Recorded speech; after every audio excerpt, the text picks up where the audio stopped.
Hola, muy buenos días a todos y a todas. Sean muy bienvenidas a esta segunda sesión del seminario del Think Tank Desconstrucción del Discurso de Odio que hacemos en conjunto con la Alcaldía Álvaro Obregón y particularmente con el clúster universitario de alto nivel de esta alcaldía, en conjunto con varias universidades. Nosotros en la Ibero somos las y los coordinadores del Think Tank de la Desconstrucción del Discurso de Odio. Y aquí a mi izquierda me acompaña la maestra Geraldina González de la Vega Hernández, quien es la presidenta del Consejo para Prevenir y Eliminar la Discriminación de la Ciudad de México y una distinguidísima egresada de la Ibero y una persona pues con muchísima trayectoria en el ámbito de los derechos humanos y la no discriminación. Y luego a la izquierda de Geraldina está el doctor Pedro Díaz de la Vega, quien es el coordinador del clúster universitario de alto nivel de la alcaldía y es la persona que ha impulsado que en todas las universidades haya un clúster, haya un think tank con temáticas todas muy relevantes. A nosotros nos gusta mucho esta porque pues va mucho con la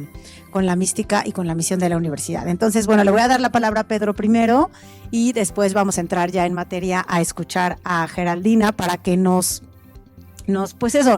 brinde información y nos ilumine en esta misión que tenemos en el clúster de construir estos lineamientos para que las universidades y las entidades también como la alcaldía podamos trabajar en esta medida, ¿no? En contra de la discriminación.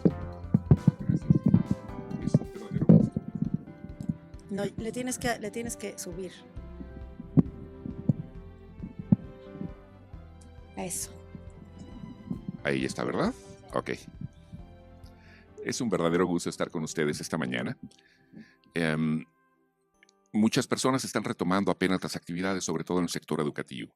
Así que también agradecemos a las personas que nos están siguiendo vía streaming. Vamos a dar también un espacio para interactuar con ellos. Para quienes están apenas aproximándose a los trabajos del clúster universitario, debo comentarles rápidamente dos cuestiones. ¿Qué es y cómo funciona? En la demarcación territorial de Álvaro Obregón se encuentran como accidente geográfico las principales instituciones educativas de educación superior, tanto de la Ciudad de México como, si me apuran un poquito, del país y de América Latina. Universidades, tanto públicas como privadas, comparten el territorio. Y decidimos construir un mecanismo para conversar con todas y beneficiarnos de la inteligencia sumada de autoridades, académicos, investigadores y estudiantes. De esta manera, para poder enlazar los saberes que cada una de las universidades ha querido compartir con el resto de los integrantes del clúster, decidimos trabajar bajo una lógica de think tanks, es decir, pequeños grupos de trabajo en los cuales definamos alguna problemática específica y la abordemos con una visión de conjunto, con una visión que enriquezca, en primer lugar, la deliberación y en algún momento que empiece a rendir frutos con las propuestas de política pública que sean ya bien conducidas por la alcaldía o por la Ciudad de México y que nos ayuden a modificar el entorno. En el caso concreto de la Universidad Iberoamericana, el rector tuvo la enorme generosidad de apoyarnos con el tema de la deconstrucción del discurso de odio. Sabemos muy bien todo el trabajo que se ha hecho previamente en diferentes ámbitos y pues no encontró ningún perfil mejor para coordinarlo que a Mónica Maxice, que nos acompaña desde el inicio de este proyecto y a quien le estamos profundamente agradecidos. Para entrar en materia, debo platicarles que hemos estado notando cómo el discurso de odio está incidiendo en algunos problemas de diferentes naturalezas. Tuve la oportunidad de estar al inicio del mes en Miami en una reunión sobre diplomacia humanitaria y algunas personas que estaban representando a 40 países desde Colombia, Venezuela, todos los estados insulares, territorios y naciones continentales hasta México, 41 naciones de hecho, nos hablaban del impacto que había tenido desde inicios del año pasado, la suspensión de fondos de USAID. Y esto, específicamente para el tema de migración, ha generado problemas tremendos. Muchos organismos internacionales que apoyaban a los migrantes en diferentes procesos, pues han tenido que suspender sus acciones. Y, por ejemplo, el Tapón de Darién, que tenía un cierto flujo apoyado por organizaciones humanitarias, se ha prácticamente cerrado del todo. Han ocurrido dos fenómenos tristísimos. El primero, el bloqueo del flujo de la migración, que, como todos sabemos, no es por gusto. Es impulsada por fenómenos bastante complejos que pasan por cuestiones de libertades, de acceso a recursos, de acceso a oportunidades, en fin. Y por otra parte, el hecho, y así fue comentado, de que prácticamente el 100% de las actividades de migración ahora han sido tomadas por el crimen organizado. Cuando algunos de los ponentes profundizaron en el tema, comentaban que grupos radicales de extrema derecha en Estados Unidos habían presionado para que se cerrara ese fondo. Incluso grupos que han crecido en su activismo, como la Nación Aria, algo que pensábamos que ya estaba bastante controlado.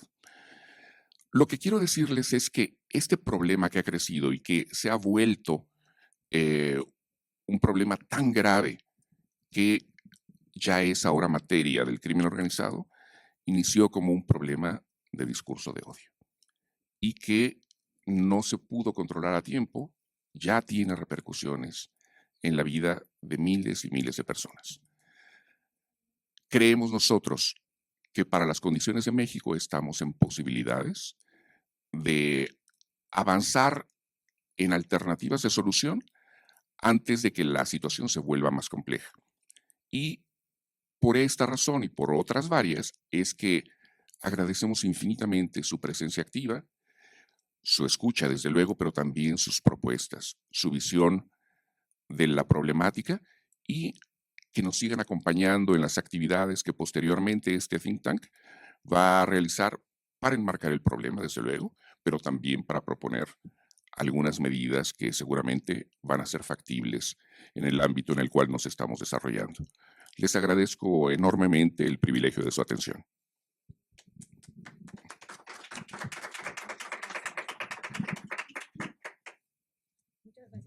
Pedro, siempre por apoyar, por sumar, por impulsarnos y por tener este liderazgo. Realmente es increíble trabajar contigo, con tu equipo, con ustedes. Bueno, ahora voy a presentar a Geraldina. Siempre te hemos dicho Geraldina o Geraldina. Geraldina. Voy a leer su currículum y luego ya la vamos a escuchar, que es lo que nos interesa, ¿no? Escucharla y después poder tener un diálogo con ella para hacerle todas las preguntas que tengamos. Bueno, Geraldina es la presidenta del Consejo para Prevenir y Eliminar la Discriminación en la Ciudad de México. Es académica y es especialista en Derecho Constitucional, en Igualdad y No Discriminación. Y desde el 2018 que está en COPRED, donde ha impulsado políticas públicas y estrategias institucionales para combatir la discriminación estructural y los discursos de odio en el espacio público, con campañas muy buenas y abordando muchísimas problemáticas, ¿no? Muy novedosas, como la gordofobia, por ejemplo, que eso es algo que casi ningún organismo lo había hecho. Es licenciada en Derecho por la Universidad Iberoamericana y maestra en Derecho Público por la Universidad de Anáhuac del Sur y cuenta con un LLM en la universidad, ¿me puedes decir cómo se pronuncia esto? En Düsseldorf.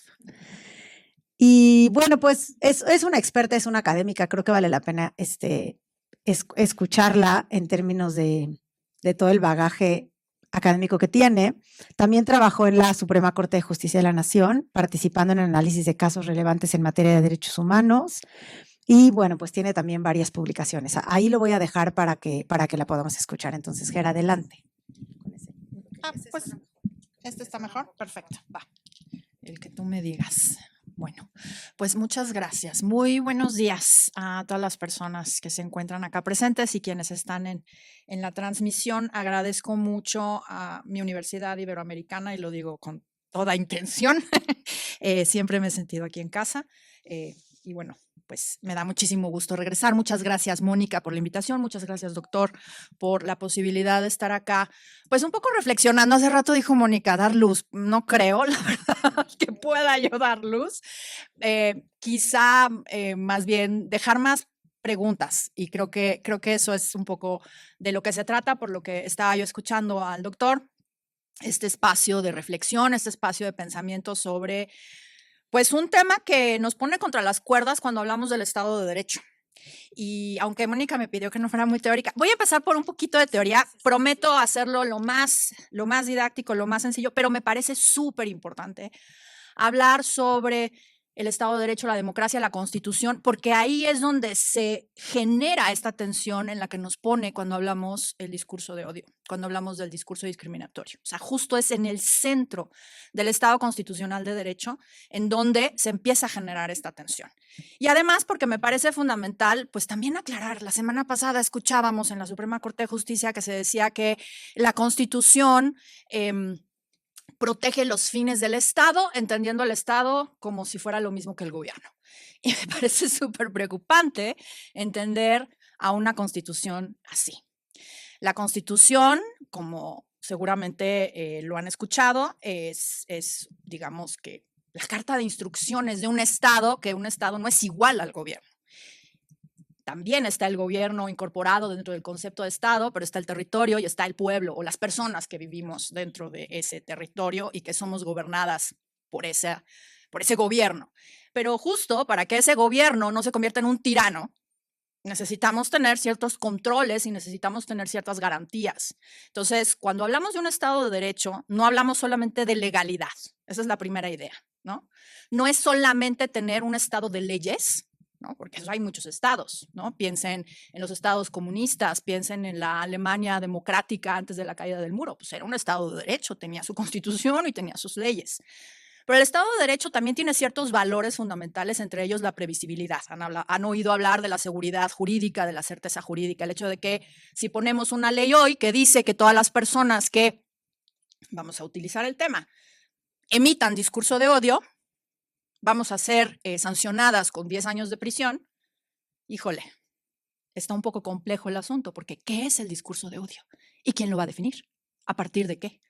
Si estamos en un estado como en Hungría, digo, y lo pongo porque ahorita lo venía yo escuchando en la radio, después de 16 años finalmente perdió Orbán con más del 70% de los votos, un estado en donde perseguían a las personas trans, por ejemplo, pues claramente un discurso de odio en ese estado sería el promover los derechos de las personas trans. Y entonces, ¿qué vamos a hacer ahí? Y si yo pongo esa ley hoy, y sin ninguna previsibilidad, sin ninguna certeza, sin ninguna garantía de irretroactividad, pues yo puedo meter a la cárcel a quien me dé la gana, ¿no? Entonces, un Estado de Derecho no solo es legalidad, es previsibilidad. Si aceptamos excepciones justificadas, pues estamos debilitando el sistema entero. Esa es la segunda idea. Si viene Trump y dice, no, es que primero va la familia, y primero va la familia natural, o primero va el hombre y la mujer, como vinieron definidos por la biología, y entonces empezamos a perseguir a las personas trans, no solamente por su identidad, sino por la utilización de sus identificaciones. Y empezamos a decir que eso es un delito, porque están usurpando la identidad de alguien al decir que son mujeres trans y no hombres como fueron definidos o determinados en su momento al nacer, ¿no? Entonces, estamos debilitando el sistema entero, ¿pero por qué? ¿No? O sea, aquí todavía estamos como, bueno, pues es un Estado de derecho, un Estado de leyes. ¿Cómo le hacemos para que esas leyes representen ciertos valores, ¿no? Y es que justo cuando estamos en un Estado de derecho, estamos hablando también de una democracia, de un Estado plural en donde se permite convivir a todas las ideas sin tener que estar todos y todas de acuerdo. Un Estado democrático no solamente es la regla de la mayoría, ¿no? Siempre pensamos, la democracia es cuando yo les digo aquí, pues ya, ¿qué les parece si mejor nos salimos a tomar ahorita jugo y unos sandwichitos? Y la mayoría de ustedes levanta la mano y pues ya, democracia, ¿no? Vámonos para afuera. Pero no solo es eso la democracia. La democracia tiene que ver con el respeto a la pluralidad de ideas, a la pluralidad de valores, y que todos puedan convivir dentro de esta certeza que nos dan las reglas del Estado de Derecho, ¿no? Entonces, la democracia lo que hace es administrar el conflicto, permitir que convivan distintas visiones de cómo vamos a atender el problema público, los problemas públicos, y no solamente tomar en consideración a las mayorías. Pero también se habla, y hemos escuchado muchas veces esta idea, por ejemplo, y vuelvo a la Suprema Corte de Justicia, del principio contramayoritario, que es lo que hace precisamente una Suprema Corte de Justicia al resguardar los valores, los principios, las normas contenidas en una Constitución. No porque sean las reglas, las instrucciones del juego. Sí, eso es muy importante. Pero porque esas instrucciones del juego lo que hacen es limitar el poder del gobierno dentro de un Estado democrático. Si el gobierno se convierte en un gobierno tirano, ¿no? Hungría, Estados Unidos, y piensen en todos los ejemplos que podemos tener a la mano. ¿Han visto esta serie del Cuento de la Criada? Bueno, y si no la han visto, véanla, porque además ya acaba de salir la secuela, así que está muy buena. Justo, es la imposición de ciertos valores como verdades absolutas. ¿Sí? Entonces, si hablamos de pluralismo, si hablamos de democracia, necesitamos justamente permitir que todas esas ideas convivan. Entonces, los derechos, que es la forma de controlar al poder dentro de una constitución, para eso son los derechos. Se reconocen dentro de una constitución para limitar el ejercicio del poder. O sea, decir que una constitución lo que hace es proteger los fines del gobierno es una barbaridad histórica, porque realmente las constituciones modernas se componen de la división de poderes para que no se concentre el poder en una sola persona y el reconocimiento y garantía de los derechos precisamente como límites al ejercicio de poder. Y lo que hace una constitución precisamente es poner las reglas del juego, ¿sí? Para que haya certeza jurídica y que haya posibilidad de esta pluralidad de ideas que puedan convivir, ¿no? Entonces, los derechos son el límite a las mayorías, ¿no? Si ustedes ahorita, Mónica les dice, ¿qué les parece si ahorita todos le avientan algo a Geraldina? ¿No?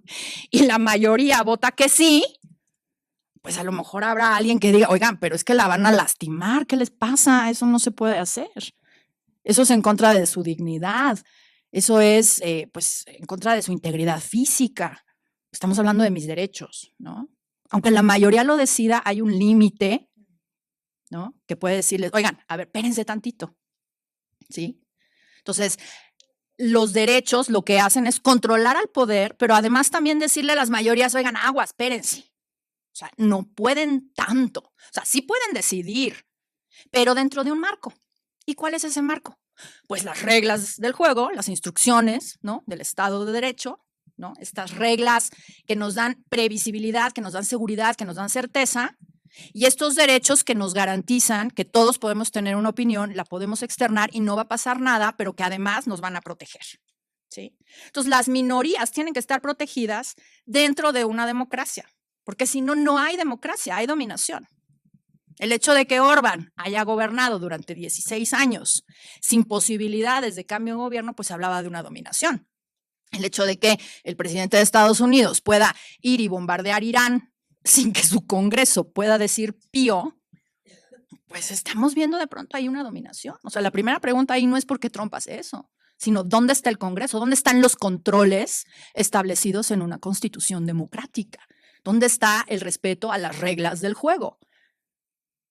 ¿Sí? Entonces, tenemos estas piezas, ¿no? ¿Sí? Ya van armando, ¿no? El Estado de Derecho, la Constitución como la norma de normas que divide y controla al poder a partir del reconocimiento de los derechos humanos, y a partir del reconocimiento de los derechos humanos, entonces, pues tenemos la protección a las minorías. Entonces, no podemos venir y decir, mi verdad absoluta es esta. Podemos tener un gobierno profundamente conservador que diga, pues yo creo que la familia biológica, ya no me choca la palabra biológica, como si las otras fueran robóticas o artificiales o no sé, plásticas. Pero bueno, así se le conoce. La familia tradicional, un hombre y una mujer con sus hijos biológicos, es la familia verdadera. Bueno, podemos pensar que esa es su propuesta. El problema está en cuanto a que esa fuera la única verdad dentro de este Estado democrático de derecho, ¿sí? ¿Qué sucedió en la Ciudad de México en el 2010, cuando se reconoció por primera vez en nuestro país el matrimonio igualitario? Se reconoce en diciembre, bueno, se modifica el Código Civil en la entonces Asamblea Legislativa de la Ciudad de México, del Distrito Federal, en el 2009, en diciembre de 2009, entra en vigor en marzo del 2010 e inmediatamente el Procurador General de la República de un gobierno del PAN interpone una acción de inconstitucionalidad en contra de esta reforma. ¿Y qué era lo que decía el Procurador General de la República en ese entonces? Pues que la Constitución solamente reconocía a la familia tradicional. Y utilizaban unos argumentos ahí medio raros diciendo que en la parte en donde en la Constitución se reconoce la nacionalidad y la posibilidad de naturalización de las parejas, de las personas ciudadanas mexicanas, dice esposo, sí, el cónyuge de mujer mexicana, ¿no? Entonces ya ahí está reconocida. Y lo que la Corte le contestó a la PGR entonces, en agosto, fue una discusión interesantísima de varios días en el Pleno de la Suprema Corte, y lo que la Corte le contestó fue no. El artículo 4 habla de la protección de la familia, y el concepto de familia es un concepto evolutivo que tiene que ser interpretado desde una perspectiva plural y democrática, que tome en consideración todas las posibles constelaciones familiares, no solamente papá, mamá y sus hijos biológicos unidos en matrimonio, bueno, papá y mamá unidos en matrimonio, sino cualquier tipo de familia, inclusive las familias homoparentales o lesbomaternales, ¿no? Entonces, ¿qué es esto? Pues es precisamente el reconocer la pluralidad de ideas, la pluralidad de visiones dentro de un Estado democrático protegido justo bajo el manto de una Constitución que, insisto, lo que hace es reconocer ciertos valores como fundamentales para que podamos convivir, ¿sí? Entonces, el derecho dentro de un Estado democrático constitucional tiene el deber de proteger las ideas incómodas, pero no tiene el deber de proteger los daños. Y aquí es donde entonces, se jala la liga, pero durísimo, porque entonces me dices, bueno, a ver, o sea, si todas las ideas pueden convivir, ¿cuáles son el discurso de odio? Entonces nada es discurso de odio. Y sí, a ver, nos pone en una tensión o en un caso difícil, porque justo, y por eso está este clúster, y por eso está este think tank, porque perdón, el discurso de odio nos pone justo contra la pared dentro de un Estado plural. Porque si vamos a respetar todas las ideas, híjole, pues entonces cuáles sí y cuáles no. ¿Y quién va a decidir cuáles sí y cuáles no? Y ahí es donde se pone complicada la cosa. ¿Quién lo va a decidir? ¿Cómo le vamos a hacer? Entonces, bueno, un poco por donde quiero ir la mañana de hoy es precisamente en eso. ¿Cómo le vamos a hacer precisamente para determinar todo esto? Les decía yo que una constitución se divide en dos partes: la división de poderes para controlar al poder y para que no se deposite todo el poder dentro de un Estado en una sola persona o en un solo grupo de personas y entre ellos se controlen. Por eso decía yo hace un rato, ¿dónde está el Congreso de Estados Unidos que le está dejando a su presidente pues tirar bombas a donde se le antoje, ¿no? Porque tendría que haber un control ahí. Y por parte de la Suprema Corte, pues también un control en cuanto a la interpretación y la aplicación de la propia Constitución. Eso es lo que hace una Corte Constitucional. Y el otro lado son los derechos humanos. Entonces, pensemos que los derechos humanos pues son el marco de actuación dentro de un Estado constitucional, ¿sí? Entonces, hablamos de discurso de odio y tenemos ese marco, ¿no? Aquí. Eso es lo que nos va a limitar, como que nos pone dentro de una cajita. Entonces, cuando estamos hablando de discursos permitidos y discursos no permitidos dentro de un Estado constitucional, y así lo dijo la Suprema Corte de Justicia, pues necesariamente tenemos que hablar de discursos permitidos dentro del marco de la Constitución. ¿Y qué significa eso? Pues que nuestro marco van a ser los principios reconocidos en la Constitución.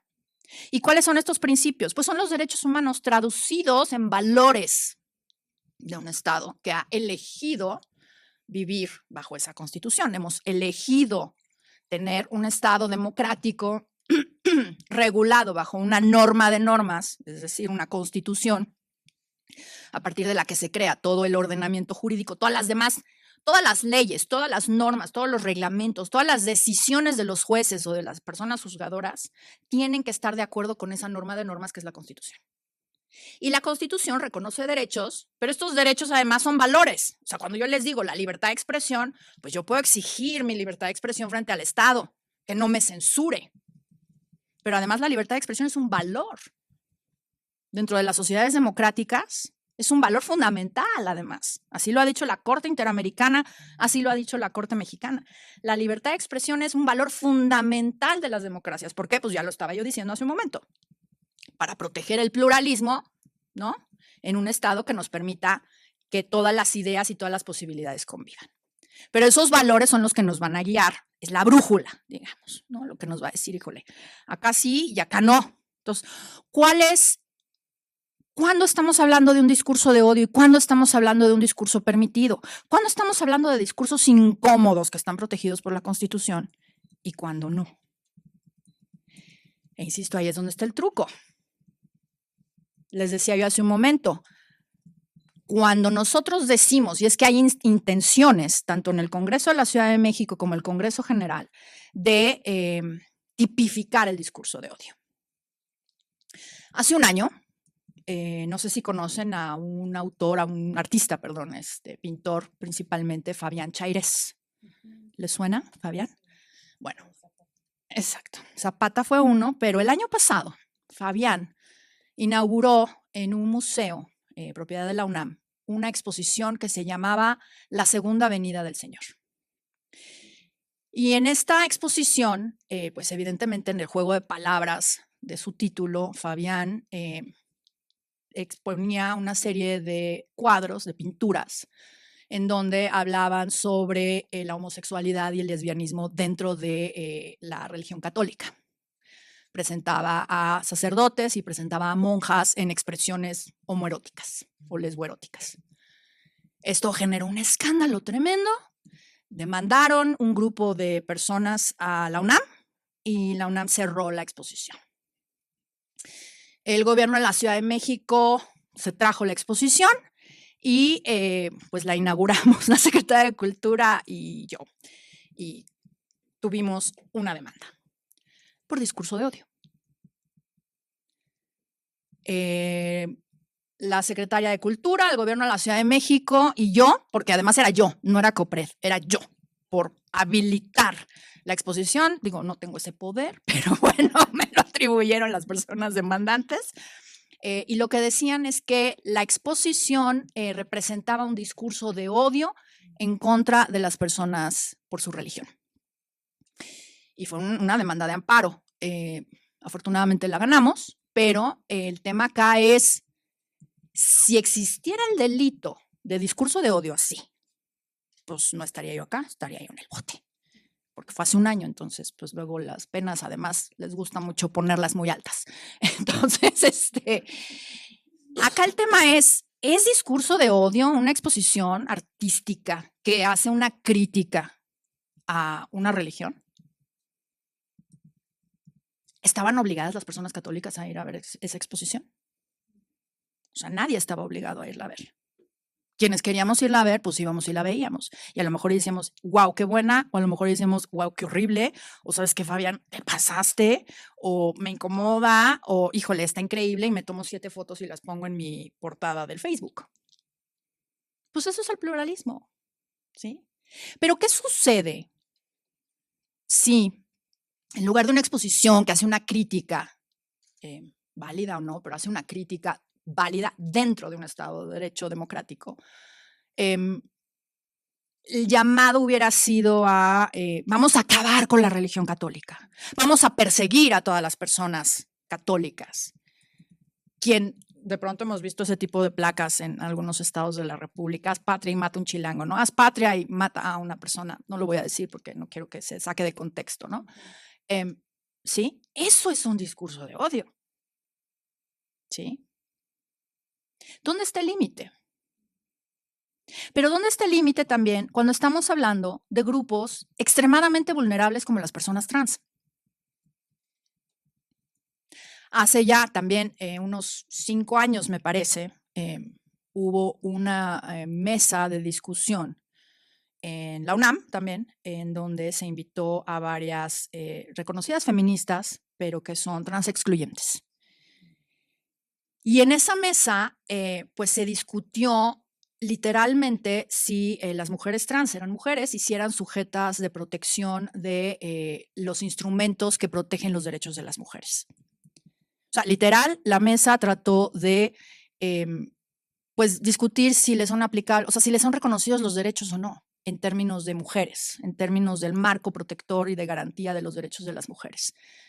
Allí en COPRED emitimos un pronunciamiento, no porque se censuren este tipo de reflexiones, sino porque las reflexiones no pueden llevar a negar la identidad de las personas, que ya está reconocida en nuestro país. El derecho a la identidad de género es un derecho reconocido en nuestro país. Y en ese sentido, la invitación era a reflexionar el sujeto o la sujeta política del feminismo, me parece muy válido, pero no a negar la existencia de las mujeres trans y sobre todo de un grupo que se encuentra en una situación de extrema vulnerabilidad cuando sabemos que el transfeminicidio es un delito que sigue siendo muy alto en nuestro país, que todavía se sigue catalogando a México como un segundo lugar de transfeminicidios o de crímenes de odio en general en contra de las personas LGBTIQ+, en nuestro continente. Entonces, es muy delicado cuando estamos hablando precisamente de ciertas poblaciones o de ciertas personas. ¿Qué sucede de pronto cuando vienen elecciones o cuando vienen mundiales y de pronto vecinos de determinadas demarcaciones empiezan a hablar sobre el retiro de personas en situación de calle? Como si fuesen muebles que quitar, porque afean las calles. Estamos hablando de personas profundamente vulnerables que se encuentran literal a merced de terceras personas y por supuesto del gobierno y que también viven este tipo de discursos de odio. Entonces, si se fijan, depende mucho. O sea, no podemos poner una regla, no podemos poner una medida. Depende mucho a qué grupo nos estemos refiriendo y cómo nos estamos refiriendo. Pero también depende mucho quién lo diga, ¿no? En dónde lo diga, qué efectos o qué impacto puede tener ese discurso. Tuvimos un caso, quizá lo vieron porque fue muy viral en Twitter, ahora X. 3 mujeres trans fueron al cine y entraron al baño. Y pues llegó una guardia de seguridad y las sacó del baño, además con lujo de violencia. Ellas lo pusieron en Twitter y una cuenta falsa del cine dijo que las habían sacado del baño porque habían ido a agredir a otras mujeres y porque se habían desnudado o alguna cuestión así. Y una diputada del Congreso de la Ciudad de México le dio un retweet o compartió esta cuenta falsa y puso algo arriba diciendo, sí, hay que perseguir este tipo de personas, una cosa así. La verdad es que no recuerdo exactamente cómo fue que lo fraseó, pero sí fue una expresión que llamaba, digamos, al linchamiento, que llamaba a la incitación hacia el odio de las mujeres trans. Y pues evidentemente la diputada pues tiene un gran número de seguidores y esto tuvo un impacto muy grande y muy fuerte en las redes sociales. Cuento esto porque ya se resolvió en el Ministerio Público. Las mujeres presentaron una denuncia en COPRED y presentaron una denuncia por el delito de discriminación y hubo un arreglo e inclusive, pues hubo una disculpa por parte de la diputada desde el Congreso de la Ciudad de México. Entonces, por eso por eso lo puedo contar así, ¿no? Pero a lo que voy acá es el impacto que tiene el discurso proferido por determinadas personas públicas. No es lo mismo que lo ponga una persona que tiene 15 followers o 25 o 128 que una persona que además es representante o que es política o que tiene un cargo de representación popular o que es influencer o que es una artista reconocida, porque eso tiene impactos distintos, ¿sí? Tenemos otro caso, por ejemplo, igual y también lo vieron en las redes sociales, de una chica trans que acudía a la zapatería, me parece que era una zapatería o una tintorería. Y llegaba con no sé si era el dueño, pero bueno, la persona ahí dependiente, y entraban en una discusión porque él todo el tiempo le hablaba en masculino a ella y ella le decía, por favor, háblame en femenino. Y el otro, sí, señor, porque no sé qué. Entonces ella se molesta, todo esto lo está grabando, se molesta y lo sube el video. Y el problema acá no fue la viralidad generada por ella desde su cuenta, sino que hubo periodistas que se robaron el video, y digo se robaron el video porque no compartieron el tuit de ella, sino bajaron el video de la cuenta de ella y lo subieron en la suya y decían, ¿qué opinas? Y no uno, fueron varios. ¿Qué opinas? ¿Qué piensas? ¿Saben ustedes lo que generó esto? Esta persona cerró su cuenta primero, y por eso digo que se robaron el video, porque ella dijo, ya no lo quiero compartir. ¿Sí? O sea, ella pensó que el efecto de compartir el video iba a ser apoyo, porque ella se sintió muy frustrada al haber sido mal generalizada por esta persona, a pesar de que ella se lo pidió en repetidas ocasiones. Pero esta viralización salió de control porque se robaron su video y además lo pusieron al escrutinio público. ¿Qué opinas? ¿Qué piensas? Ya se imaginarán, el odio. Esta chica cerró su cuenta y alguien la doxió. Es decir, compartió sus datos y le empezaron a molestar en su celular y en su correo. ¿Discurso de odio? Pues sí. O sea, hubo una incitación a la violencia. ¿Y por qué hubo una incitación a la violencia? Pues porque sabemos que hacia ciertos grupos históricamente discriminados siguen existiendo prejuicios y siguen existiendo estereotipos y siguen existiendo estigmas que obligan, digamos, no obligan, pero impulsan a las personas a hacer esto. Sí, pues ¿cómo puede ser posible? Pero no. Eso no lo harían con respecto de otra persona, muy probablemente que no pertenece a algún grupo de atención prioritaria. Pero cuando estamos frente a una mujer trans y tú dices, ¿qué opinas? Pues la gente va a tener una opinión, porque siguen existiendo estos prejuicios. Entonces, depende, insisto, muchísimo de cómo, quién, cuándo, los modos en los que se comparte el discurso. Ahora, una distinción muy importante, hace rato decía yo, el orden constitucional democrático debe permitir y proteger las expresiones incómodas. Pero siempre hablamos de discurso de odio y a mí me parece que necesitamos hablar de este discurso en dos tracciones. Porque cuando hay una incitación al odio, ¿no? Cuando lo que se busca es promover, incidir, mover a la gente, estamos en otro lugar a que cuando estamos profiriendo un discurso discriminatorio. ¿Sí? Ambos están mal porque se salen de nuestro marco constitucional.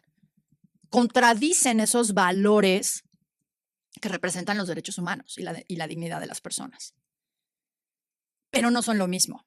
No es lo mismo decir en un tuit una diputada de algún partido conservador o diputado o senador o lo que quieran, para que no pensemos en la misma persona, piensen en otra. Yo creo que la familia debe constituirse entre un hombre y una mujer. ¿Está bien? Entonces ella lo cree.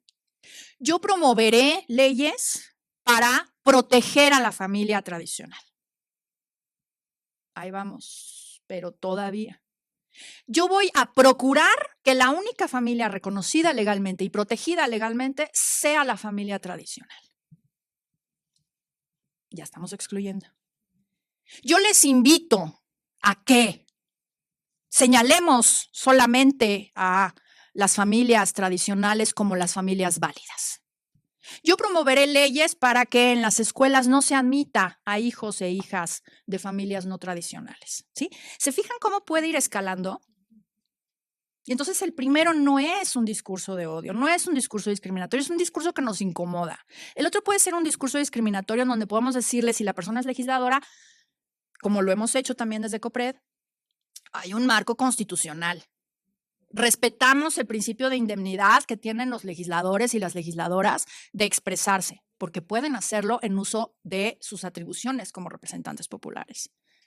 Pero el hecho de que nosotros estemos promoviendo, incidiendo, accionando algo para excluir a determinadas personas, sobre todo cuando estamos hablando de grupos de atención prioritaria, es decir, grupos de personas que han sido históricamente excluidas, históricamente violentadas, históricamente discriminadas, pues necesitamos accionar mecanismos un poco más fuertes. Entonces, los discursos discriminatorios los hemos distinguido en COPRED como aquellos aquellos en los que a partir de prejuicios o estereotipos desvaloran, agreden, agreden, injurian, menosprecian, invalidan, excluyen, invisibilizan a las personas y tienen como efecto provocar, reforzar o justificar las acciones discriminatorias. Los discursos discriminatorios tienen que ver con la discriminación. Porque luego nos dicen, no, pero es que yo no discriminé. No, bueno, a ver, pero es que cuando tú estás profiriendo discursos discriminatorios, estás justificando las prácticas discriminatorias. Y lo mismo sucede con los discursos de odio. Quienes profieren discursos de odio no sostienen el cuchillo del feminicida o del transfeminicida o de cualquier persona que comete un crimen de odio. Y crimen de odio lo utilizo en un sentido amplio cuando estamos hablando de racismo, cuando estamos hablando de capacitismo en contra de las personas con discapacidad, etc. No están sosteniendo el cuchillo, pero lo están justificando. Cuando vemos en redes sociales a estas personas que hablan sobre las nuevas masculinidades desde un sentido negativo de es que nos están masculando y los feminismos cómo están orillando a nuestros hijos a perder la masculinidad. Y vieron esta serie, la de Adolescencia, se llama, la del chico, ¿no? Todos esos discursos que están en las redes sociales, pues son discursos de odio al final. ¿Por qué? Porque están incitando a la violencia en contra de las mujeres. La están incitando a través de estos discursos que validan y legitiman el trato violento, el trato diferenciado hacia las mujeres. Por eso cuando el Chicharito salió y, oh, qué interesante, que no sé qué, brincó tanta gente. ¿Quién ve la cuenta del Chicharito? Todo mundo, pero además, chicos, jóvenes. Mi hijo es súper fan del fútbol y seguro sigue al Chicharito. Bueno, él vino a enseñármelo. Pues ya aprendió cosas en su casa y entonces me dijo, oye, mamá, mira lo que dijo. Y le dije, sí, no, está todo desubicado ese compa. Pero justo, o sea, el tema no es que esté desubicado y ya no lo sigas. El tema es cuántos chicos no escuchan a una persona con una presencia tan importante como es un jugador de fútbol muy exitoso y muy bueno, como lo fue el Chicharito, ¿sí? ¿Y qué impacto tiene eso? ¿Qué impacto tiene ese discurso? No es gracioso que salga una persona con ese rol, ¿no? Como deportista, además, educador, pues tiene, o sea, le guste o no le guste, tiene un rol como modelo para muchos jóvenes y muchas jóvenes también, pero principalmente chicos que quieren, pues, ser como él. Y entonces, el discurso que una persona con esa cantidad, ahora que hablamos de redes sociales, con esa cantidad de seguidores, pues tiene que ser muchísimo más responsable. Otro caso que tuvimos también, ya tiene muchos años, fue durante la pandemia, también seguramente lo vieron, una actriz que compartía sus rutinas de ejercicios y ponía su teléfono, y entonces colocaba su teléfono y se hacía para atrás y hacía sus ejercicios y no sé qué. Y pues tenía un montón de seguidores además y entiendo que tenía una serie muy famosa y entonces en una de sus sesiones de ejercicio se acerca al teléfono y como que cambia ¿cómo se llama esto? El filtro y entonces dice, ¡ay, no, qué horror! ¡Qué morena o qué negra! O una expresión así, muy racista, prieta. Y bueno, ya lo cambia y se echa para atrás, ya así, ya no lo dice así, pero bueno, pues ya blanquita, ya me veo blanquita, okay, más bonita, ¿no? Este es pues un estereotipo de belleza terrible, porque justo impone, ¿no? Ciertos modelos y ciertas estéticas a las mujeres principalmente, pero no exclusivamente, también a los hombres. Bueno, el caso es que tuvimos también una denuncia en contra de esta actriz y pues también la exhortamos a mantenerse dentro de un marco constitucional de respeto a las identidades, a la dignidad de las personas y que ella, como una persona actriz e influencer en las redes sociales, porque bueno, pues ya quienes tienen un cierto número de seguidores les llamamos influencers, pues tienen un impacto. Entonces, insisto, no es lo mismo que eso lo diga una persona que la siguen 5, que está feo, igual, es discriminatorio, igual, pero no es lo mismo un discurso discriminatorio que dice una persona que tiene pocos seguidores o que tiene un poco impacto a alguien que tiene todo este impacto. Entonces, hay una responsabilidad en las personas. Entonces, las opiniones incómodas están protegidas por un marco constitucional plural. Los discursos ofensivos pueden estar protegidos siempre y cuando no sean emitidos por determinadas personalidades. ¿Se acuerdan cuando un presidente hablaba de las lavadoras de 2 patas y ese trabajo no lo quieren hacer ni, ¿no? Pues eso seguramente hemos escuchado ese tipo de comentarios en una comida familiar, ¿no? De pronto todas tenemos un tío o una tía que dice cosas que dices, ay, Dios mío. Pero no pasa de ahí. Pero si fuera presidente o presidenta, pues el impacto es distinto. Entonces, los discursos ofensivos, pues depende quién los profiera. No es lo mismo una persona con poco impacto que una persona con mucho impacto. Los discursos discriminatorios, pues ya no tienen protección, porque ya estamos vulnerando y estamos quebrantando ese marco, ¿no?, de protección a los derechos humanos y a la dignidad de las personas. Y la incitación al odio, pues además está haciendo un llamado que puede vulnerar no solamente la dignidad y el derecho a la no discriminación de las personas, sino su vida y su integridad. ¿Sí? Hace rato hablaba sobre, ustedes me frenan, porque yo ya me puse play. Hace rato hablaba sobre cuando se discutió matrimonio igualitario aquí en la Ciudad de México. Y recuerdo que en esa época hubo llamados dentro de la Iglesia Católica, en las misas, a defender activamente a la familia tradicional. Y se discutió mucho si eso era un discurso de odio o no. Y a mí me parece que sí. O sea, hacer un llamado a activamente defender a la familia tradicional, pues, ¿qué implica? Exacto, ¿qué quiere decir? El hecho de que entonces yo promueva con mi familia que el matrimonio tiene que ser entre un hombre y una mujer, suena muy inofensivo, ¿no? Pero si yo les platico la cantidad de personas que van a estas terapias de conversión, ¿sí?, llevadas por sus padres, por sus madres, por sus familias, con motivo de su orientación sexual, su identidad o su expresión de género, pues ya no está tan inofensivo, ¿no? Justo hace una semana apenas la Suprema Corte de Estados Unidos acaba de invalidar la prohibición de las terapias de conversión en algunos estados de Estados Unidos por considerar que vulnera la libertad de expresión. Y es justo, aquí se tensa la cuerda. Que la prohibición de las terapias de conversión vulnera la libertad de expresión. Y es que se presentó un caso por parte de una psicóloga diciendo, y además hipotético, no había pasado. Ella lo que decía es, a mí me pueden sancionar si yo en mi terapia platico sobre lo mala que es la homosexualidad o lo terrible que es transicionar en un ejercicio del reconocimiento de la identidad de género. Y eso entendido como una terapia de conversión dentro de una terapia psicológica. Y entonces la Corte dijo que sí, que era una vulneración de la libertad de expresión. Confieso que no he leído la sentencia completa. No sé qué tanto. En Estados Unidos tienen un concepto bastante amplio de la libertad de expresión, es decir, una protección mucho más amplia que, por ejemplo, en Europa, en las Cortes Europeas y concretamente el Tribunal Europeo de Derechos Humanos tiene una concepción mucho más restringida de la libertad de expresión que lo que tienen en Estados Unidos. ¿Han visto la película, por ejemplo, de Larry Flynt?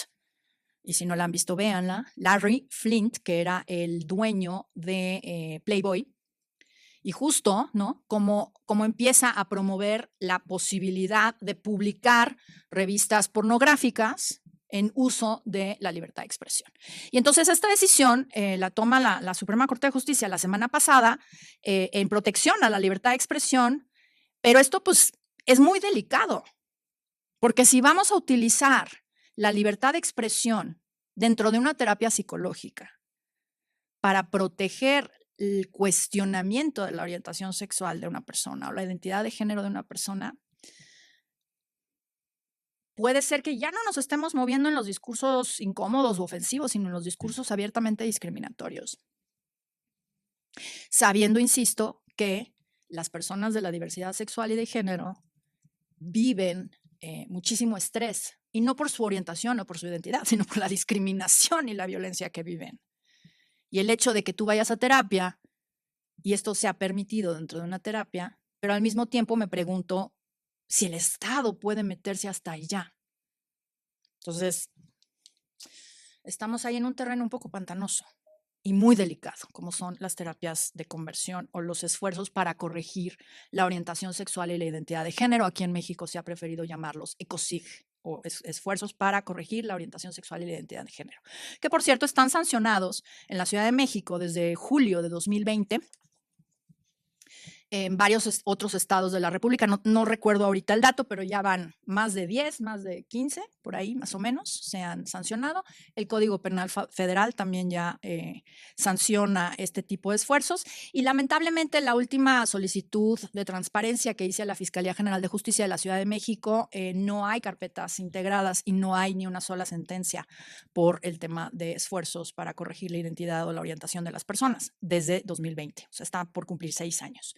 Entonces, esto es un tema. Entonces, bueno, todo esto que les estaba yo diciendo sobre quién, cómo, cuándo, dónde, pues no es algo que yo me inventé. La Oficina del Alto Comisionado de las Naciones Unidas para los Derechos Humanos ha establecido la prueba de umbral o los principios de Rabat, que es lo que se utiliza precisamente para analizar los discursos. ¿Sí?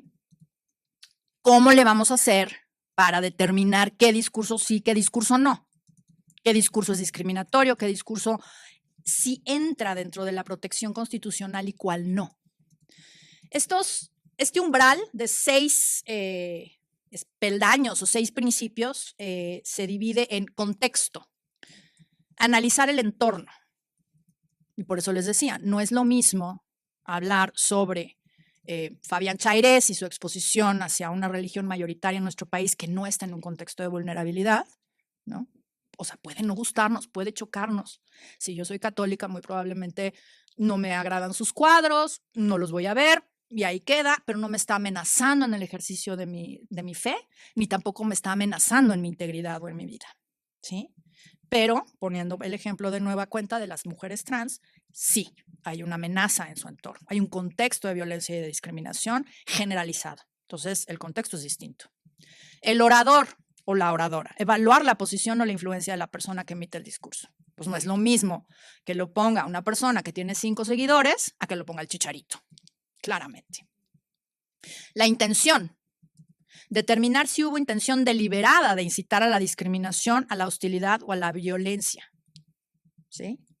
Acá, como en la discriminación, no me importa si tenías la intención o no, ¿no? Digo, cuando alguien es señalado, denunciado por haber discriminado, no se diluye la discriminación si hubo o no hubo intención. Porque acuérdense que la discriminación es estructural. Entonces, la intención no nos importa, pero cuenta, ¿no? No es lo mismo. Hemos visto insultos capacitistas, ¿no? Por parte de personas reconocidas. Hace poco me parece que fue un diputado o senador federal que utilizó un insulto capacitista hacia otra persona. No lo voy a repetir, insisto, para que no se saque de contexto, pero le dijo algo capacitista a la otra persona, es decir, burlándose o utilizando como un insulto una condición de discapacidad.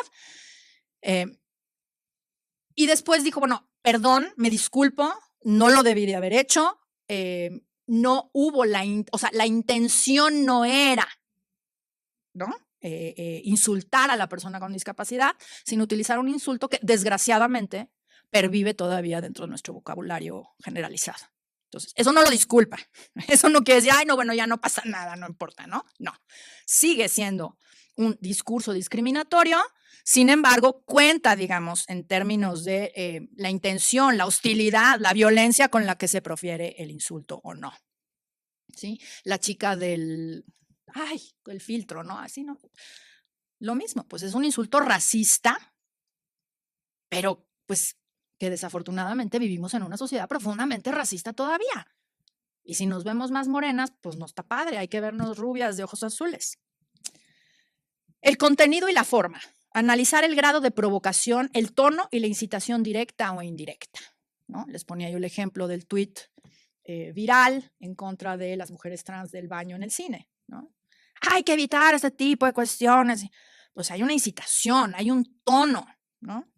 Que pues también cambia mucho la intención de unas y de otras personas, el contenido. ¿Qué opinan de lo que dijo esta chica trans? Pues también ahí hubo un tono de incitación clarísimo, ¿no? Opinen, pues sí, opinaron y opinaron muchas personas. La extensión del discurso. Aquí se evalúa la magnitud, la frecuencia, el alcance y el público objetivo. No es lo mismo un tuit ahí por ahí perdido, una entrevista que se dio ahí que nadie vio, que una que se repite y se repite y se repite. Y ahí es donde entra este concepto pues muy moderno de la viralidad, ¿no? Se hizo viral. Y hay cosas que se hacen virales y hay cosas que no se hacen virales. Y afortunadamente no se hacen virales y entonces la extensión del discurso pues no tiene un impacto tan grande. Pero cuando eso se reproduce y se reproduce y se reproduce como el, ¿qué opinan? Pues era una chica con muy poquitos seguidores la que compartió el video, pero pues eso se hizo viral gracias a ¿qué opinan? Por parte de periodistas con varios seguidores. Y la probabilidad del daño, determinar si existe una alta probabilidad de que el discurso cause un daño real e inminente. Hay casos, como el de esta chica, en donde nos preocupaba su integridad. No sabíamos, en términos de salud mental y emocional, ella cómo se encontraba. El hecho de que estén cuestionando tu identidad de género, que te estén atacando, que te estén violentando. La violencia digital es igual de grave que la violencia física. Es el hecho de que estés recibiendo violencia. Y una persona que muy probablemente está vulnerable, precisamente por la violencia que todo el tiempo viven y la discriminación que todo el tiempo viven las personas trans, pues no sabíamos cómo se encontraba. Entonces, la probabilidad del daño era muy alta, porque además no nos contestaban los teléfonos, porque la doxearon y pues no había manera de comunicarnos. Entonces, estos 6 puntos, contexto, orador, intención, contenido y forma, extensión del discurso y probabilidad del daño, son el famoso umbral de Rabat. Y de Rabat, pues porque ahí se firmó. Este es el test a partir del cual en el COPRED analizamos las denuncias por discursos de odio o por discriminación discursiva. Ahora, y con esto ya voy a cerrar porque ya creo que se va a cumplir la hora. ¿Cómo le hacemos con discursos en las redes sociales? Porque, insisto, de pronto se habla sobre la tipificación del discurso de odio. Primero, la tipificación del discurso de odio, pues pueden ser un montón de cosas. Y depende de quién lo va a valorar. Quiénes vamos a estar de un lado o del otro lado de las rejas. Porque hoy entendemos con un Estado que protege derechos humanos y que tiene un marco regulatorio muy robusto de protección a la no discriminación y de reconocimiento de grupos de atención prioritaria, de combate frontal al sexismo y a la misoginia, de protección a las personas LGBTIQ+, de protección a las personas con discapacidad. Pero ¿qué pasa si mañana viene un gobierno que promueve todo lo contrario? Y las mujeres tienen que regresarse a su casa, y no vamos a reconocer la orientación sexual distinta a la o diversa a la heterosexual, no vamos a reconocer la identidad de género, los hombres nacen mujeres y las mujeres nacen mujeres, y todo este discurso, y quien profiera un discurso hoy entendido como protector de derechos humanos y en ese momento contrario a las buenas costumbres, ¿cuál va a ser el discurso de odio? Les estaba yo diciendo, de Víctor Orbán en Hungría prohibió el Pride y multaba a quienes lo promovieran. Entonces, promover el Pride allá era un discurso de odio, cuando aquí es la promoción del reconocimiento de la identidad y de la orientación sexual diversa a la heterosexual o a la heteronormativa. Entonces, tipificar el discurso de odio es muy riesgoso. ¿Quién nos va a decir cuál es el discurso de odio? Pues me pueden decir, perfecto, entonces vamos a limitarlo. Vamos a limitarlo. Así se ha hecho en otros países. Seguramente ustedes saben que en muchos países europeos la incitación al odio en contra de determinadas poblaciones está sancionada por la ley penal. En Alemania, por ejemplo, está el delito del Volksverhetzung, que es la incitación al odio, tipificado en el Código Penal, y lo que se sanciona es la incitación al odio contra segmentos de la población, pero es la convocatoria a actos violentos o arbitrarios en contra de ellos, los ataques a la dignidad humana mediante insultos o difamaciones. Eso está más cerrado, ¿sí? Entonces, si vamos a tipificar, hagámoslo de una manera muy cuidadosa y muy clara. Pero yo pregunto, si el Código Penal nos sirve, ya hace un rato, y por eso lo apunté, el Código Penal sirve para modificar el entorno. ¿Les parece que el Código Penal sirva para eso? El delito de discriminación existe en la Ciudad de México hace más de 15 años. Todos los años hago una solicitud de acceso a la información, tanto a la Fiscalía como al Poder Judicial de la Ciudad de México, para tener toda la certeza del mundo que los datos que me dan son ciertos. Ahí les va.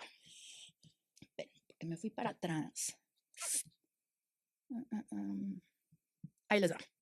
Entre el 26 de febrero del 2024 y el 26 de febrero del 2025, o sea, en un año, se abrieron en la Ciudad de México 1,358 carpetas por delito de discriminación. 1,358. ¿Ok? Ayer me mandaron la solicitud de transparencia al Poder Judicial de la Ciudad de México, en donde pedí sentencias por un periodo de 10 años. De enero del 2015 al 31 de diciembre del 2025 se han emitido, ¿cuántas creen? Échenle. 5. 5 sentencias condenatorias. 5. Cuando en un periodo de un año se abren cerca de 1,400 carpetas. ¿Eso qué genera? Burocracia y pura impunidad. Impunidad absoluta. Te voy, te denuncio y no pasa nada, jajaja, ¿ya ves? ¿Sirve el Código Penal para perseguir la discriminación? Yo soy abolicionista y antipunitivista. Y sobre todo, si hablamos de discriminación, estamos hablando de la puesta en acción de los prejuicios. Eso es la discriminación. Cuando yo pongo en acción un prejuicio y digo, no voy a hacer esto o voy a hacer esto, por supuesto está la omisión, pero la pongo en acción al omitir, ¿no? O sea, a partir de un prejuicio digo, yo no voy a proteger a estas personas o muevan a esas porque no me gustan, ¿no? ¿Cómo le hago para eliminar ese prejuicio? ¿Metiéndolo a la cárcel? Pues me parece que inclusive lo exacerba. Si yo meto a una persona homofóbica a la cárcel, va a salir más homofóbica todavía porque va a decir, pues me fui a la cárcel por esto, ¿no? Entonces, me parece que la modificación de los entornos, la eliminación de los prejuicios en los entornos, en la educación, por eso los ámbitos escolares y educativos son fundamentales. Los salones de clases aquí, ¿qué se está diciendo al alumnado? La violencia obstétrica, por ejemplo, por poner un ejemplo. Ayer estaba viendo en la noche, ¿han visto esta serie de The Pitt? La nueva esta de médicos. Y en el último capítulo, una mujer llega con muchísimo dolor en el pecho, la ingresan y ¡pum! De pronto, ¿no? Le da un infarto, la tienen que revivir y resulta que los paramédicos le habían colocado estos que les ponen para monitorear, abajo del brasier. Porque hay un prejuicio de que las mujeres no quieren que las encueren, ¿no? Porque pues pudor. Y entonces el médico hace a ver, levanten la mano aquí todas las mujeres. Y entonces todo el mundo levanta la mano. ¿Quién de ustedes prefiere vivir a que se les vean los pechos? Así lo pone, ¿no? Y entonces todas dicen, pues vivir. Pero ese prejuicio absurdo de 2 paramédicos, porque pues en la escuela, o sea, es transmitir a las personas cómo podemos eliminar estos prejuicios. Y hablaba yo de violencia, me acordé de lo de la serie, pero hablaba yo de violencia obstétrica. La violencia obstétrica se reproduce precisamente pues porque en las escuelas de medicina y en los espacios donde siguen aprendiendo los médicos, ya dentro de los hospitales, es algo que se reproduce y nadie cuestiona. Entonces, ¿cómo eliminamos ese prejuicio? ¿Metiendo a la cárcel a los médicos? Pues yo creo que más bien hay que incidir en esos programas educativos, hay que incidir en esos hospitales y en esos espacios de los profesionales y las profesionales de la salud para poder eliminar esos prejuicios, porque se siguen reproduciendo. Y entonces, pues precisamente es a partir de un cambio cultural, de una modificación de los entornos. No quiero ser naif, ahí están los tipos penales, ¿no? Para casos realmente graves. Y cuando estamos hablando de incitación al odio, pues ojo también. O sea, no quiero decir que todos vayamos acá tomados de las manos y digamos, ya vamos a acabar, ¿no? Con una buena intención. El tema es pensar que vamos a solucionar el problema a través del Código Penal. Entonces, ¿cómo lo vamos a hacer? Pues primero, reforzando las instituciones que combaten a la discriminación. Ayer, precisamente, estaba yo viendo en Argentina, con el gobierno de Milei, se desapareció el INAI, que era el equivalente al CONAPRED allá. Y pues obviamente lo desaparecieron de un plumazo, bye. Y en este programa del Big Brother, del Gran Hermano, está terrible lo que sucedió, están en la casa esta y una actriz argentina se refiere a otra mujer que no sé quién es, pero es una mujer afrodescendiente que está ahí también en la casa. Se refiere a ella como esclava. No voy a repetir lo que dijo porque fue verdaderamente terrible, terrible, terrible. Pero no una cosa, o sea, varias, burlándose de ella en un tono esclavista. Y entonces la persona que hace el reportaje sobre el caso dice que, bueno, ya fue denunciada, bueno, la corrieron en una toma de decisión, me parece bien hecha, acertada por parte de la televisora. La televisora la corre de la casa sin votación y sin estas cosas que entiendo se hacen.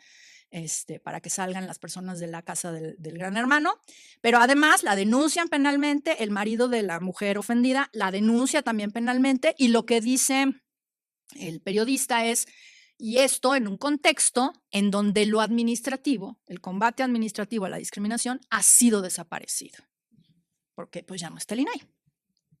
Entonces, ¿necesitamos estas instituciones? Sí, claro que sí, pero necesitamos reforzarlas. CONAPRED hoy, pues la verdad, no está muy presente.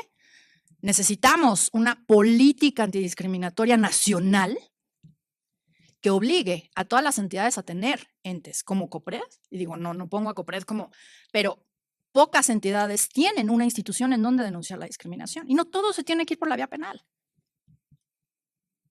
Vieron seguramente hace ya casi un año a la mujer que insultó al policía, ¿no? ¿Tendría que estar en la cárcel? Me parece que la vía que se optó de educación, disculpa pública, entender qué fue lo que hizo mal, es más valiosa y puede tener un impacto no solamente en ella, sino en su entorno, al hecho de meterla a la cárcel 6 meses, 1 año, no sé, ¿no? Entonces, depende del caso, pero me parece que las vías más creativas de cambio cultural y administrativas, política pública, son mucho más de largo aliento, de largo alcance para eliminar estos prejuicios y que podamos realmente eliminar este tipo de discursos que son los que alimentan precisamente la discriminación. Cierro con, había un sociólogo, Gordon Allport, quien estudió el prejuicio y decía que el prejuicio se mueve en una escala, siendo la escala más baja los discursos. Él lo llamaba la antilocución, pero pues básicamente son los discursos discriminatorios y los discursos de odio. El segundo escalón es la segregación. El tercer escalón es la discriminación. El cuarto es la violencia y el quinto es el exterminio. Entonces, si miramos esta escala, podemos ver, como en los violentómetros que están en el pasillo de acá, cómo una alimenta a la otra. Insisto, no hace falta sostener el cuchillo para hacer el feminicida. Pero si eres de los que se echan sus chistes misóginos y jajaja, no pasa nada, y ahora las mujeres son de cristal, no es que seamos de cristal, es que ya levantamos la voz, y hay que levantarla en todos los espacios. Así que la próxima comida que la tía o el tío se echen un chiste racista, capacitista, misógino, homofóbico, pues hay que decirle, ay, pues no está padre. Y con eso cierro. Gracias.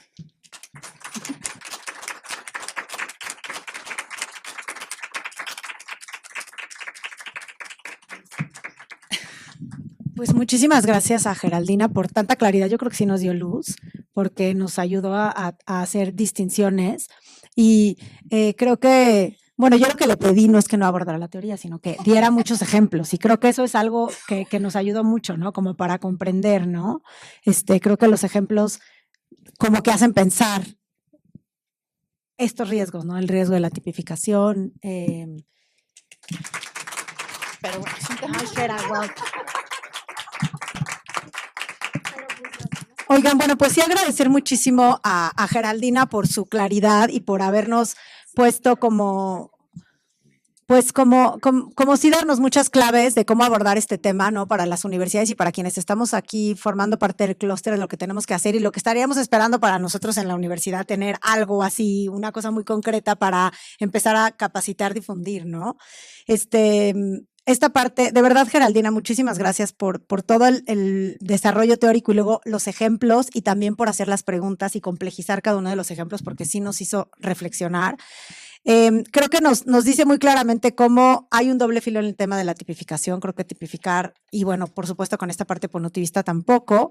Y luego creo que es toda la importancia de, no, o sea, nada es fijo, todo se tiene que analizar y matizar. En las mismas cosas, Miguel, lo mismo que dices, o sea, ¿qué dice un alumno de la comunidad judía respecto a la defensa de Israel? Que puede ser algo que no necesariamente niegue el genocidio. O sea, todo ese matiz, nada es como, todo tiene que realmente verse caso por caso, ¿no? Es lo complicado, ¿no? Y por eso es muy importante, creo que estemos formados para entender y entonces poder hacer, pues eso, lo que se dice aquí, no discernir, ¿no?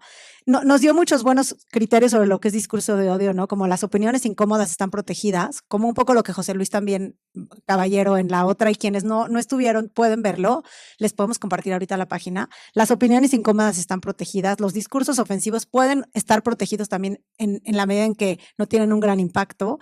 Los discursos discriminatorios definitivamente no tienen protección y la incitación al odio, pues no, definitivamente tampoco, porque cuando ponen en riesgo la vida y la integridad. Nos compartió esta parte de los principios de Rabat, que creo que son básicos para todos, ¿no? Analizar contexto, quién es la persona que lo dice, cuál es la intención, cuál es el contenido y la forma, cuál es la extensión, a dónde llega y cuál es la probabilidad del daño, ese análisis. Y luego esta escala también que me gustó de Alport, de cómo empiezas con un prejuicio, sigues con un discurso de odio, segregas, discriminas, violentas y exterminas. O sea, así es como, eso está bastante bueno, interesante. Y bueno, sí, agradecer mucho a Geraldina, es una egresada que además ayuda muchísimo a la Ibero. Ahorita estaba recordando también que nos dieron los talleres a todas las personas de seguridad y a todas las personas que tienen contacto directo con el estudiantado respecto al tema de discapacidad, como eso de no tocarles, preguntarles, hacían muchas preguntas las personas de seguridad. Cuando una persona viene en silla de ruedas y otro día no, le decían, pues te estás mintiendo, porque un día vienes en silla de ruedas, otro día no. O sea, no entendían como la idea de que la discapacidad se manifiesta de muchas formas. Gracias por eso y creo que sí podemos recurrir a COPRED cuando necesitemos. Entonces, pues muchísimas gracias, Gera, por eso. Y bueno, también a Pedro por empujar este proyecto, el clúster, que pues es difícil, es complicado la convocatoria para las universidades, pero gracias por hacernos reflexionar sobre esto, sobre pensar. Creo que la idea de poner el tema más radical, que es el discurso de odio, que tiene estos efectos de muerte, ¿no? Que lo vemos, nos ayuda a tratar todo lo que viene previo, ¿no? Como en esta escala, y entonces nos permite atender lo que vemos aquí todo el tiempo y todos los días, ¿no? Ustedes, compañeras, en el comité de género, etcétera, ¿no?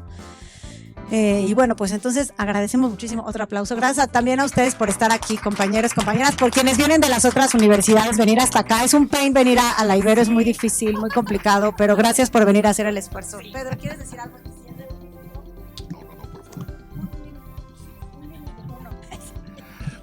Saben, estábamos un poco inquietos porque no teníamos confirmaciones de la asistencia. De nueva cuenta, ustedes nos asombran muy gratamente y tenemos en la sala representantes de muchas de las instituciones que están integradas al clúster e incluso de aquellas que no están integradas. Déjame decirte, Geraldina, que recibí un mensaje que no había visto ahora, pero que de la autoridad educativa federal en la Ciudad de México te estaban siguiendo y justamente ya tomaron nota de los compromisos que hay allí, así que verdaderamente estamos avanzando mucho más allá de lo que alcanzamos a ver. Les agradecemos mucho su presencia.